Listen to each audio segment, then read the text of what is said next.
Welcome to today's webinar, Envision Better, Change Strategies to Rejuvenate Your Career. Thank you for taking time out of your day to join us. My name is Sarah Rawls, Director of Alumni Career Services at the Emory Alumni Association, and I'm joined today in the Miller Ward Alumni House with Dr. Trice Glenn, who is a 2012 graduate of the Candler School of Theology.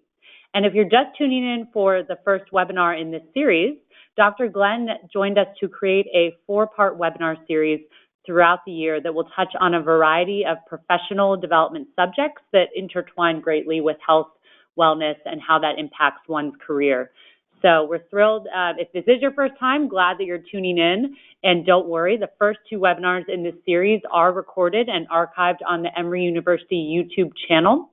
So we have a career webinars playlist with now over 90 past sessions that touch on a variety of professional subjects. So I will be sure to send out a follow-up email after this webinar with information on how to access the recording of today's content, as well as the past webinars in this series. The final installment of the series will take place in November, so I'll be sure to share more details on that later. Thank you very much to those of you who sent questions in advance of the webinar. We saw a great amount of interest in today's subject, so we see that it's really hitting home with alumni at all stages in their careers. We will leave time at the end of the presentation for Q&A, and I have the questions that were submitted in advance, but please do not hesitate from asking more questions in the Q&A section on the GoToWebinar control panel. So please take a moment and ask questions as you think of them there. And then whatever Dr. Glenn cannot get to in today's session, I will be sure to provide you with her contact information so that you can reach out in the future and check out all of the great content that she writes about on her Facebook pages and other online portals. So before I turn it over to Dr. Glenn, let me tell you a bit more about her. Dr. Trice Glenn is duly trained as a pastoral counselor and licensed professional counselor. Her clinical training has emphasized the integration of theological and psychological theory into responsible clinical practice. She is an adjunct professor in contextual education with the Candler School of Theology at Emory. And Dr. Glenn has previously served as an adjunct professor in pastoral care and counseling for the McAfee School of Theology at Mercer University. In addition, she teaches mental health-related courses for various undergraduate and graduate university programs. Vocationally, Dr. Glenn lives a life serving others. She is a Baptist pastor and chaplain. She currently serves as the Director of Spiritual Care and Counseling Ministry and Youth Pastor at Hopewell Missionary Baptist Church. So we aren't really sure how she had time to come here today, but she did make time for it, so we're so thrilled to have her here. Dr. Glenn, I'll now turn it over to you. Thank you so much, Sarah. Good afternoon, everyone. I hope you are having a wonderful, beautiful summer afternoon and that you're going to spend your lunchtime or this great hour with us. Thank you for that. My practice is the Solace Counseling and Consulting practice. I founded it in 2014 to basically be a mental wellness practice to help individuals, particularly those who are professional individuals, look at holistic benefits connected to integrating theology and psychology. My practice involves counseling services, consultation services, clinical supervision, and training. And so please feel free to reach out or to get more information about my practice, and perhaps if you have any questions, reach out for me through seeksolace.now.com. That's where you can find out more information about my practice. Well, I'm very excited about today's topic. It's one that I find myself discussing quite often. We're going to look at change strategies to rejuvenate your career, and we'll look at it from 2 different perspectives. The first perspective will be those individuals who have found the career that they enjoy, but in some ways they need to find more balance, they need to find motivation to reinvigorate that experience for them. We'll also look at those who recognize this might not be the career for me. It might be time for a change, or perhaps I've exhausted everything I can get from this career. It's time for me to look ahead at something new. So we'll look at both of those things, and then we'll wrap up looking at some ways to take care of yourself, dealing with stress and tension along the way. We've asked a poll question to see if you all would respond to that for us. The general poll question that we asked is, what do you think are the primary reason, or what do you think is the primary reason that people change careers? We listed 4 options for you, which include seeking fulfillment. We also looked at negative work environment, looking at income and income issues, and then sometimes it's something else. All right, so thank you to those of you who are hopping on the poll right now. We'll give you a few more seconds. And if you do choose the other option, feel free to type out what you're talking about in the question area, and we'll read that out loud. All right, give you all a couple more seconds. So not too surprising here. All right, no one has said other. I was wondering if anyone would. Okay, so almost half of you are seeking greater fulfillment from your workplace. 13% negative work environment. I thought that would be higher. 21% not enough income, and 21% career mismatch to skills or personality. So most are around fulfillment, which does match certain trends we're seeing, and no one has said other. So thank you all for giving us your feedback. Exactly, that's very important. And I think that's what I find typically when working with professionals is that when they're looking at a new opportunity or a new career path, it's because they're seeking something. There's something that feels like there's a mismatch or there's a void that has not been filled. Or perhaps the motivations have changed over time. A career that you might have chosen earlier in life doesn't meet your current expectations. And so that's going to be something that we talk about today. But the first thing I want you to do with me is to imagine. Keep in mind I'm a therapist, so that's the first thing I would ask you to do is some visualization with me. I want you to imagine what peace and harmony would look like if all of your intersecting aspects of life were in perfect harmony. What that means is, what would it look like if you were in perfect peace and harmony within yourself? If you were able to connect to a sense of purpose, you had full contentment in yourself. What did that also look like if it was full peace in your family relationships, your friends, and your community? What would it look like to have peace and harmony in your career pursuits and your work journey? I think it's important to reflect on these because at the end of the day, we must have a goal. We must have some agenda, some place that we're heading in order to feel fulfilled. And so it's important for us to reflect on what is the goal? What would that look like for us? It'll look different for each person to find that particular sense of peace or that particular sense of contentment. But at the center of everything, at the center of where you are currently and where you anticipate going, it's always important to reflect on what is the goal? What will it look like? So let's talk work-life balance for a second. For those of you who are in a career that you may love, but there are ways that it is in some ways not fulfilling everything you need. It could be stressing you out. It could be something that you're so passionate about that you have overworked yourself. You continue to overcommit to things. You have trouble saying no. Or it could be a career where you're not sure it's the best fit for you, but you're finding ways to leave the job at the job and still have a life. So I want to ask you a few questions, and these are questions for you to ponder and reflect. The first one is, what would balance look like if everything was great for you? If everything worked well at work and smoothly, everything worked well in your personal life, what would that look like? What would balance look like for you? What do you need to achieve balance in your life? Once you reflected on that, what needs to change? What needs to happen that's different than what's going on currently? What are the things that you need to get rid of to achieve balance for you? Sometimes it's saying yes to things that we need to say no to. Sometimes it's choosing to take care of ourselves instead of agreeing to another thing that we've already said that we would do. What might get in the way of you having work-life balance? Are there some guilt issues or self-esteem issues or confidence issues? Are there relationship issues that could get in the way of you achieving work-life balance? Who would your support be? Do you have an accountability person? Someone that reminds you that life is just as important as work? Or vice versa, that you're enjoying too much life, you need to get some career fulfillment going? Who is that person that supports you? And how will they support you?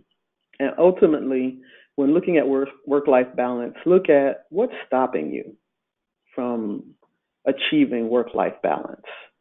Those are situations where sometimes we don't sit and reflect on what the big obstacles are, but it's really important for you to do that in order to make a positive change. The wonderful quote that I think sums up work-life balance for us.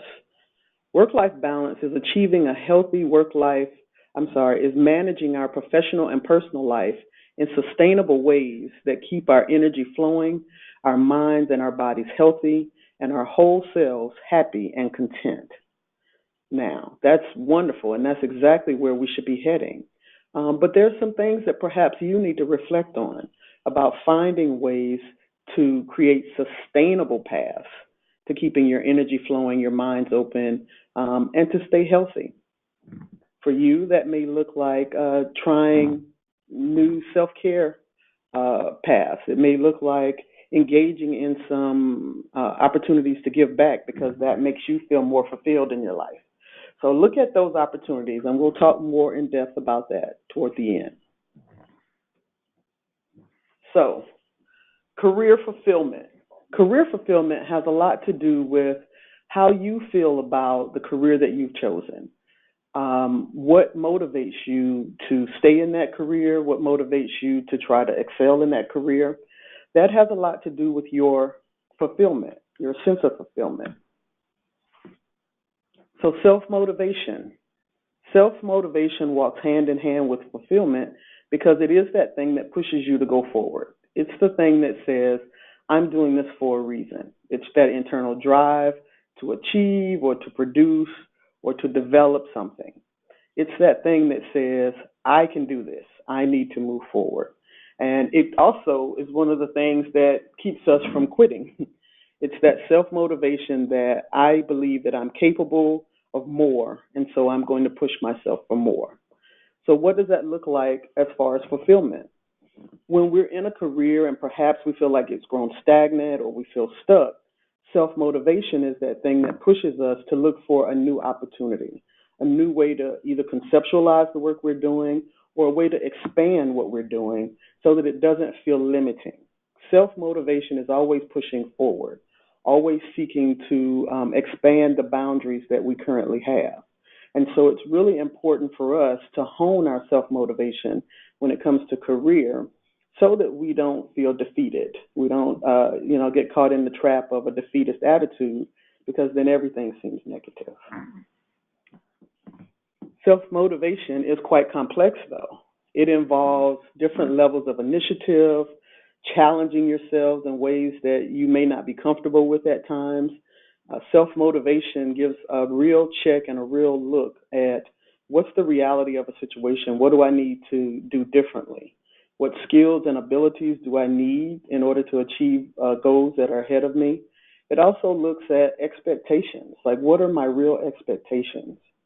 When I think of self-motivation and perhaps career, I think of someone who maybe started a career in their 20s or their 30s, and at the time they were motivated by either advancement or finances, or they were motivated by stability. But now that they've had an opportunity to work in the career field that they've been in, they're looking at different motivation. Their motivations may be, I would prefer a career where I can give back. I would prefer a career that's less fast-paced or one that does something to give back to humanity or the community. And so it's your self-motivation that has a great deal of impact on how you perceive where you are in your career and where you're going. You will need to tap into your self-motivation and where you are currently in order to achieve the goals that are ahead of you now. So here are some factors that influence self-motivation. Our self-confidence or sense of self-efficacy. Positive thinking definitely has a lot to do with self-motivation and how we see the future. Our focus and whether we have set strong goals for ourselves, as well as looking at a motivating environment. All of those factors help push us toward visualizing new outcomes. So let's look at self-efficacy and positive thinking in a little bit more depth. Well, self-efficacy has to do with our own beliefs about our ability to succeed, which you might imagine has a lot to do with fulfillment.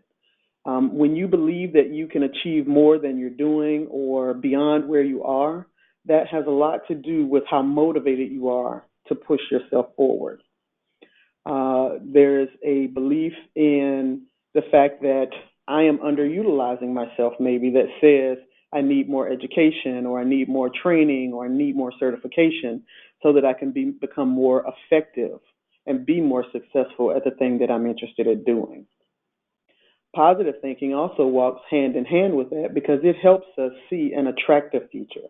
It helps us see that there is great potential ahead of us and doesn't feel negative. It doesn't feel limiting. It feels as though we can see a brighter end to the circumstances in front of us.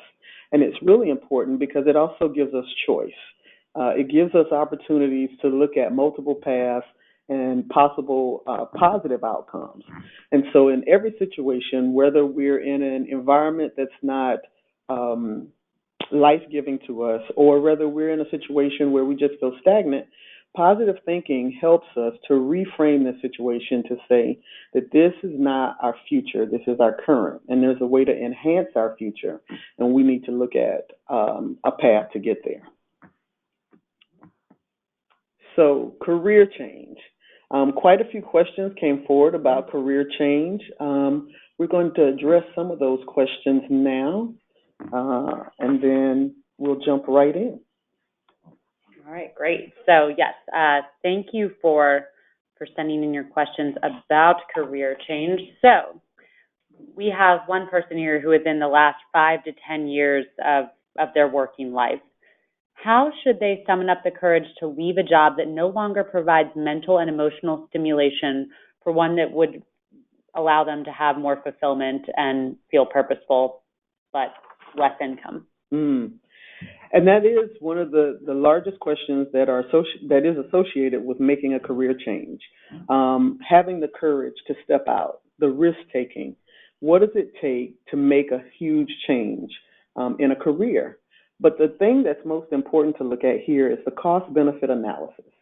Look at what it is that you're seeking. What value added are you looking for in this new career?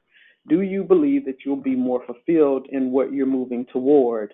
And is that worth this temporary inconvenience of the change that's necessary? So to look at the employment landscape moving forward, there was a survey done of statistics by the Bureau of Labor in 2016, and it said that the average employee's tenure was between 4.2 years, and that was down from what was projected as 4.6 years in 2014. In some ways, it also says that the average person may change jobs between 10 to 15 times during their career. So change is something that happens throughout the life cycle, throughout our professional years. And so it's important to recognize that though there are aspects of change that might be scary or might seem intimidating, change is happening all around us, and that change can provide a situation where we can learn to adjust in a new way. I myself am in my third and fourth careers, having started right out of undergrad in marketing and transitioning then into IT and ultimately then into my vocation of ministry and counseling. And so it's important to recognize that who you are as a core person remains through all of your careers, but you've got to find for yourself the courage to own who you are at that moment and what needs to be highlighted. And that will help you to navigate through where this career change may take you. Would you like to take more questions at this time? All right, so we have another question here about someone who would like to incorporate more professional development into their day to help with their advancement, but how does one actually fit that into a day that already feels packed to the rim? Feels packed, exactly. And that's a great question. One of the things that's most important about professional development is the prioritizing of it. Professional development is necessary because it's not just about being better able to do what you do on a day-to-day basis, but in some ways it enhances your own ability to create and think imaginatively and to grow in some way and have a sense of efficacy, of self-efficacy. And so it's about prioritizing professional development because at the end of the day, when you feel better able to succeed, then your state of mind, your sense of positivity increases because you feel more equipped to not only manage your current position, but to also excel beyond it. And so it's about prioritizing as far as I see it. All right, so this relates then to the next question. We have a working mother here, and I'm sure we have several working parents on the line. And this woman took a cut in hours and pay in order to try and gain more work-life balance to spend time with her family. Would love to hear your perspective on working parents, not just working mothers, and how to stay focused and driven when you're working part-time. Mm-hmm. And first of all, my hat's off to the mother who took on the role of being a stay-at-home mom as well as continuing to work part-time, because that's taking on a job and a half. So you've chosen to work full and part-time together. And so the thing that I encourage others to do is to set goals, but to set realistic goals for yourself. For your career, you have to recognize that this decision you've made is somewhat short-term. You know, in the next 5 to 10 years, your children will be in a different situation. They may be require fewer things from you. And so what is your immediate goal for your work environment? Is it at this point to become an executive, or is your goal to continue to grow in your position? So it's looking at, for your particular life, what are those short-term goals for you in the next 5 to 10 years that are most important? Once you determine what those goals are, it's finding ways to map out those outcomes for the next 5 to 10 years. And should you choose to continue to work part-time, what's the intermediate goal beyond that? Okay. And last question here before we move on. How does one drive their career when you're at the over 55 range? So again, going back into that last phase of your working life, how do you really propel forward to make sure those years count? It has, and I believe it has a lot to do with our focus. It has a lot to do with our motivation for what do we want. What are we using those last few years for? Are they going to be years where we are building on our legacy? Are they years where we're focusing on learning new things and being more efficient? Are we using those years to expand what we know and become more well-versed so that we become an expert in our subject area? So that then, even if we are to retire, maybe we utilize that information beyond retirement.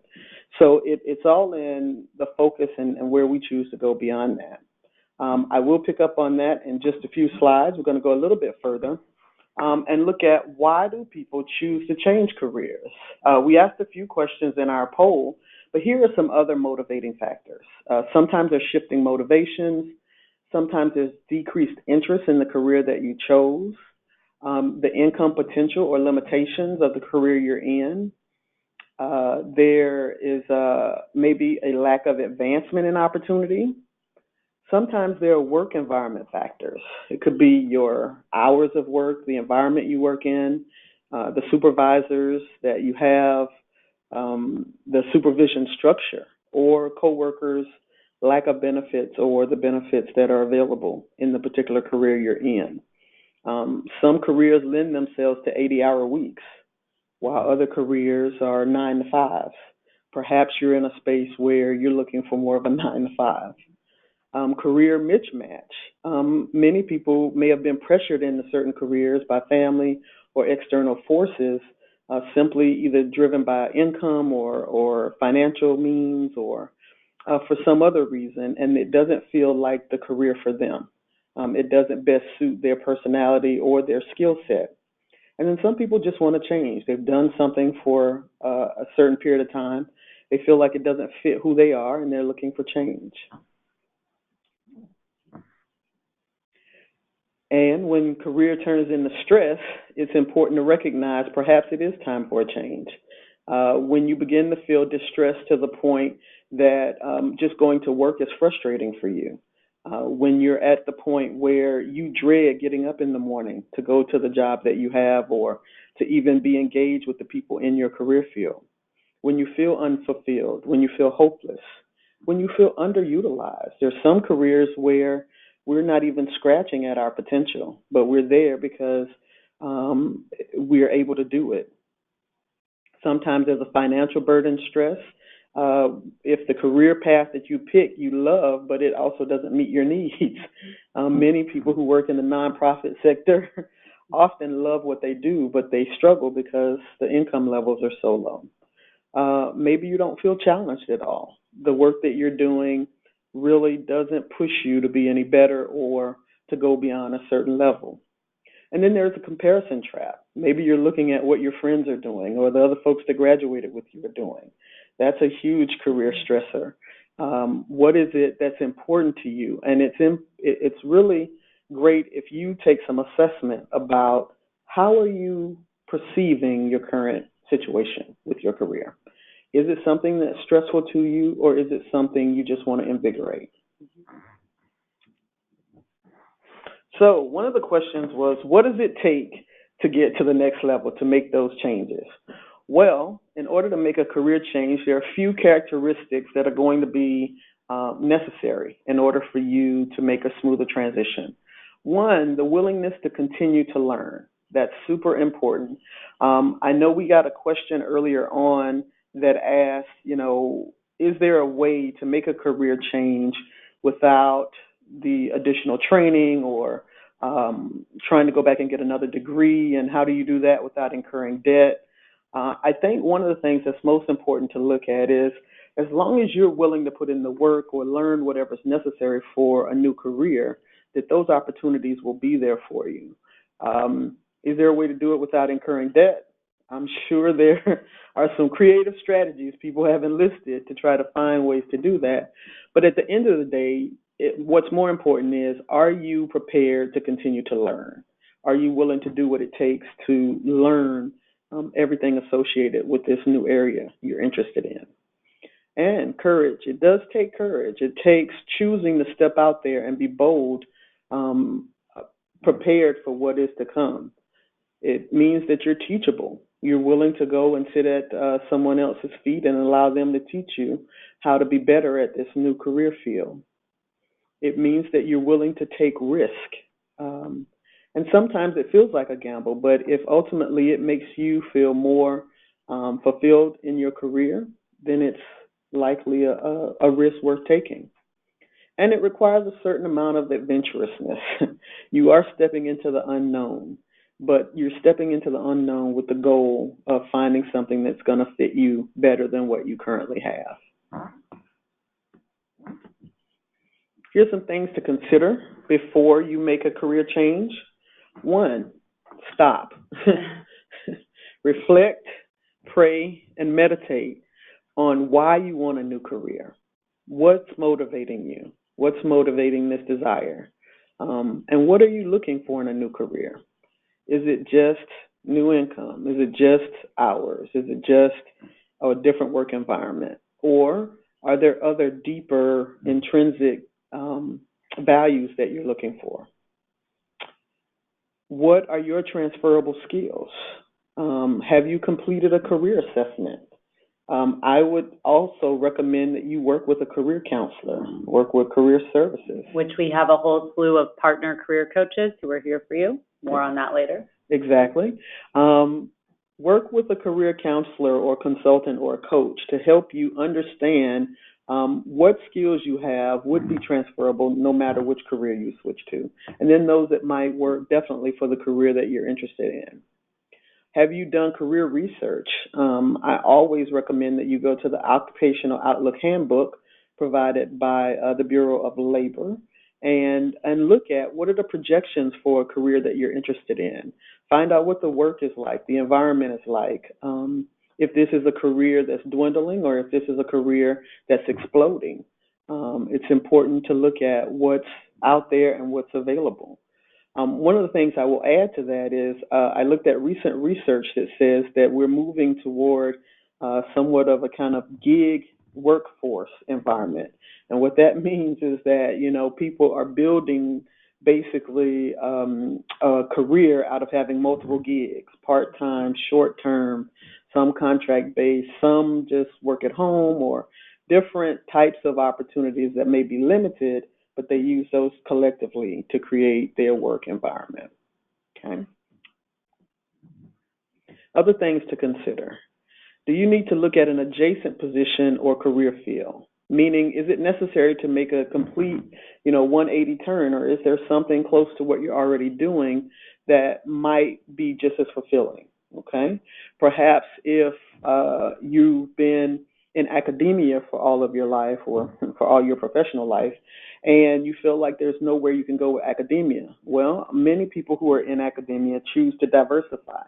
They teach, they may also become consultants, they also train, they also present, they also write books, they also find ways to contribute to nonprofits or some type of advisory role. So are there other positions or career fields that are adjacent to what you're currently doing that you might find fulfilling by just adding them and diversifying what you do as a career? Who could you consult with prior to making this big transition, right? Look for someone who's already doing it in the field. I believe in informational meetings and asking someone who's already doing it, hey, if you don't mind, could we do a brief informational interview or a brief informational conversation, just so I could understand what's it like for someone who's in this field. What is your day-to-day like? What are the challenges that aren't spoken but exist that I need to know moving in? Also, how long will this transition process take to start in a new field? For example, if you chose tomorrow to become a therapist, that's a long process. It would require an additional degree. It would require additional supervision hours. It would require a licensure process. And what you might not know up front is that you're looking at a 4 to 5 year process. But it's important to look at that and see, once again, in the cost-benefit analysis, if this is a thing that you want to move toward. Are you willing to do what it takes to learn an entirely new field?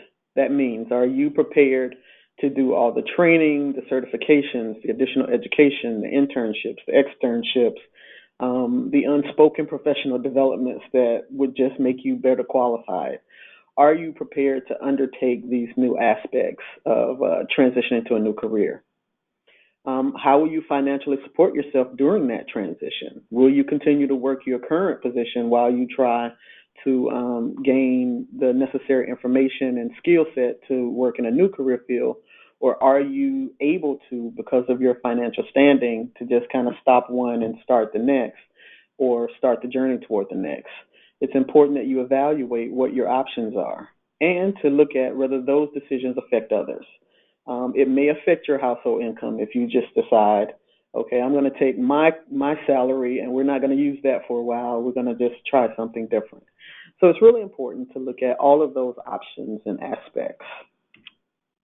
Okay, so the last thing that we want to look at is career stress before we dive into more questions and Q&A that everyone has. But we mentioned earlier that at some point, many of us face career stress. It is a part of the existence of navigating through what it means to work in an environment where there are different challenges, there are different issues that come up, and sometimes it's just the motivation of getting things done. So, what is stress? Stress is the body's non-specific response to any demand that's made on it. Stress may come in the form of deadlines or in the form of co-worker conflict. Stress may come in the form of not meeting the needs financially, even though you're working a full-time job. So there are different things that could trigger stress, but it's really important for you to assess your body, acknowledge whether stress is impacting you, and to make a plan to address it. So there are three particular types of stress that I want to acknowledge. One is called EU stress, and the other two are episodic and distress. EU stress is actually helpful to us in many ways because it is a motivating factor. It's that stress of trying to accomplish a goal, trying to reach a particular outcome. And so it helps us by motivating us to go beyond where we are to accomplish something or to avoid something. And so many people tap into EU stress to push them to make sure that they reach all their goals. Episodic stress happens when there's a particular occasion or circumstance in your life that adds a stress level that either feels overwhelming or in some ways just added an additional psychological burden to you. That could be a new big presentation you need to give, unexpected traffic ticket because you did not do your hands-free in the car in Georgia. It could be a number of different things. Perhaps you have an interview coming up. All of those things could present a situation of episodic stress. Also, distress. Distress is a continuous state where you have felt overwhelmed consistently. And distress is important to pay attention to because in that case, you likely need to connect to another resource to help you manage your stress level. And all of the information that we provide in this webinar is not a substitute for you seeking professional help. I myself am a counselor. There are other counselors that you could be referred to. If that's something that you need, please reach out to us via the discussion box at the end of the webinar. What are symptoms of stress? How will you know that you're stressed? Well, a couple of things will happen. Physically, you could begin to experience muscle tension, colds, or other illnesses. Sometimes your blood pressure would increase, sleeping difficulties or fatigue, excessive fatigue, sometimes aches, headaches or backaches. Behavioral effects include nail biting, pacing, grinding teeth. It could involve isolating yourself or excessive tardiness or lateness. Things to look at: alcohol and drug use and excess.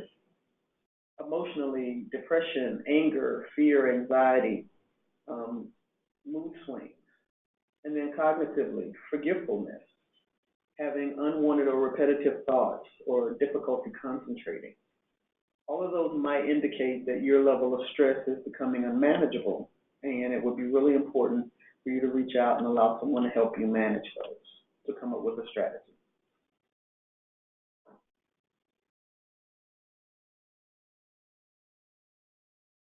Other obstacles to navigating your work-life balance, or that you should consider, is that most people who need to engage in self-care don't typically seek it out or perceive that they need self-care.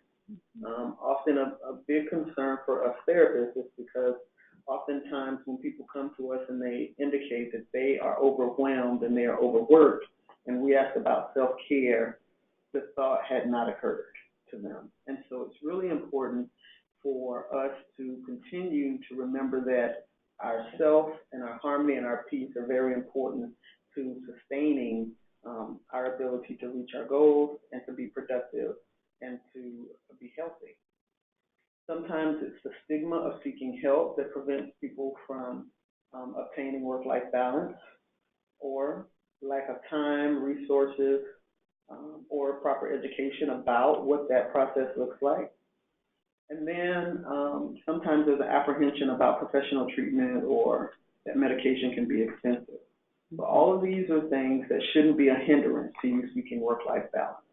The ultimate goal is for you to be as healthy as possible and to use all the resources at your disposal to accomplish that goal. Here are a few tips to balance your health and your success. 1, to be honest about any discomfort you're feeling. 2, to determine what your priorities really are. Create a plan for success. Learn to establish boundaries. Make time just for you.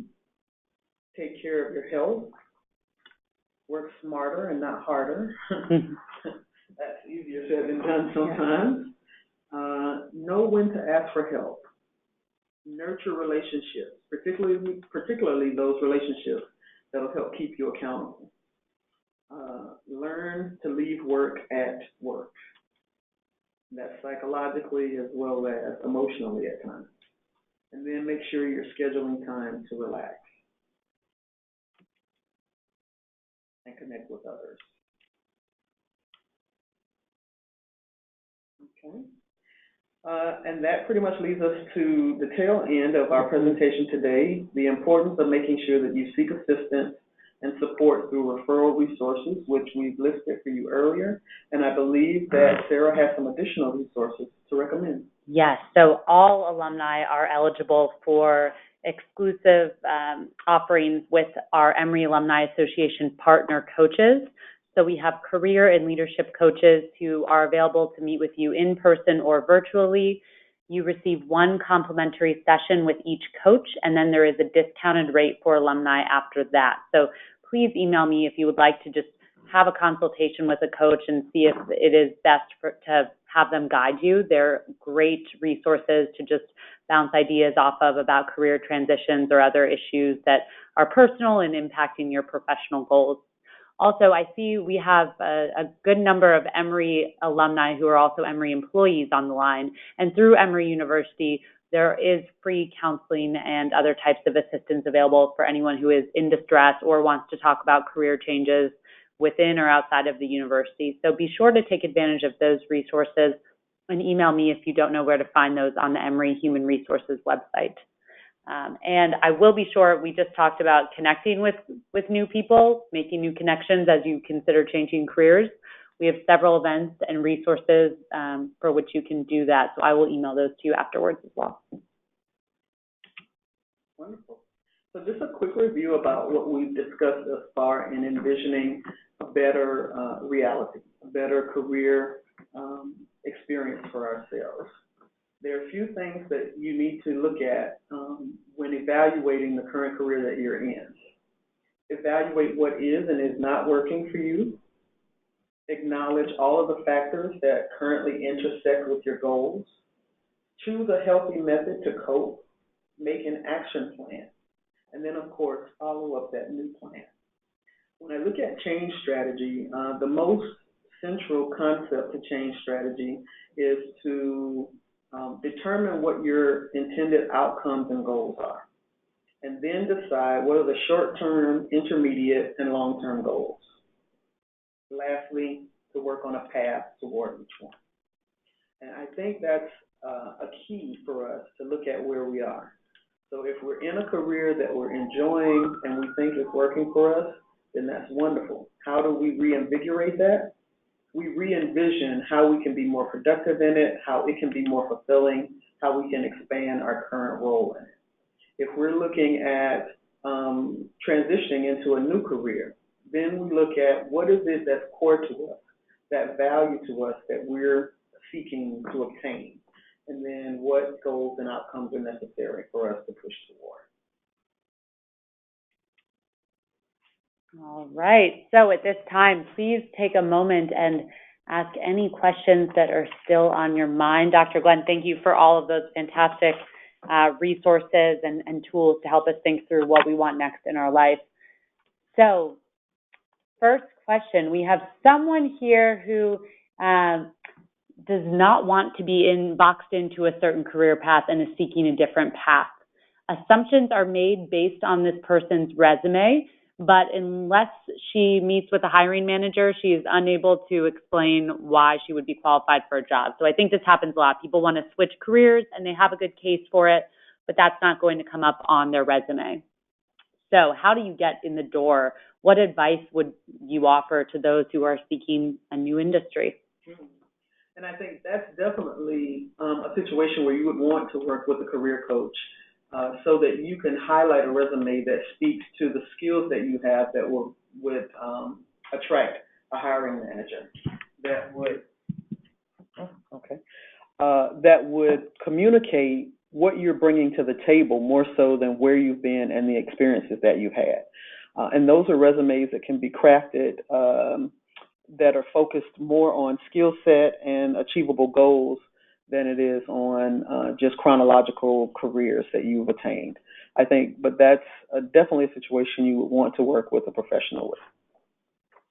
All right, and so we have another question here from someone who, and I'm sure many of us feel this way, feels highly productive on some days or weeks, and they work long hours, and then they go into bursts of having low energy and motivation. What do you do to try and make that a consistent level of energy? That's really important. I think the first thing that we look at is what motivates us, going back to our self-motivation. There are going to be times when we're more productive than others based on different situations and circumstances in our life. I think the thing that we need to tap into is, in this moment, what is my motivation? Today is my motivation just being here and doing the things I'm committed to doing, or is today a day that I want to explore something new? Is today the day that I can move beyond my typical everyday and expand in some way? And so a lot of what that self-motivation connects to is seeing beyond today, seeing beyond the right now, and looking for how is this going to help me down the line. So that helps to push us through the difficult situations sometimes, the ones that feel like we're just going through the motions. Those are the days when we need to forecast. We need to do a little bit of imagining of how things can be better, and that will hopefully help motivate us to keep pushing and push ourselves out of that rut. All right, and we have a question here about what types of career assessments and coaching methods you would use to help move someone towards a decision about a new path. Would you like me to take that one, or what's your advice? The first, we can both take it. I'll say that in working with a career counselor, typically the assessment would involve several questions that ask you about the types of work that you've done in the past, the types of work that feel like they resonate with who you are and that you excel in, the things that you're interested in doing. And after you take those assessments, then they help you look at career paths that might use those same skills and talents. Okay, and yes, I completely agree that assessments when paired with a coach or therapist walking you through them afterwards, or someone who's licensed in that assessment, is very helpful. And then you can use that story, because we had someone write in that everyone needs to make sure they are networking, not just speaking with career coaches, and I agree, it's best used in tandem. But assessments like the Berkman's a huge one that we use at Emory, StrengthsFinder, Myers-Briggs, those are a bit shorter.